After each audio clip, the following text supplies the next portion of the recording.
সাংবাদিক ভাই ও বোনেরা, আপনারা দীর্ঘ প্রতীক্ষায় ছিলেন, সারা জাতি প্রতীক্ষায় আছে। বহু প্রত্যাশার একটা নির্বাচন হয়েছে।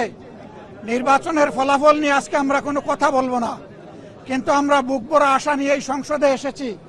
যেই সংসদ জুলাই শহীদদের রক্তের উপর দাঁড়িয়ে আছে। আমরা অনুরোধ করেছিলাম যে এই সংসদে যারা ফ্যাসিস্ট সরকারের দূষর ছিল, যারা খুনের সহযোগী ছিল, তারা কেউ যেন এখানে কোনো বক্তব্য রাখতে না পারে। এই প্রেসিডেন্ট তিনটা কারণে অপরাধী, যার বক্তব্য এই মহান সংসদে আমরা শুনতে পারি না। প্রথম কারণ হচ্ছে তিনি সমস্ত খুনের সহযোগী ছিলেন। তার আমলে যে খুনগুলো হয়েছে, একটা খুনের বিরুদ্ধেও তিনি শাসক গোষ্ঠীর প্রতিবাদ করেন নাই। সেই খুনের তিনি কোনো ব্যবস্থা গ্রহণ করেন নাই। প্রেসিডেন্ট রাষ্ট্রের অভিভাবক হিসাবে তিনি জঘন্য অপরাধ করেছেন রাষ্ট্রের নাগরিকদের প্রতি।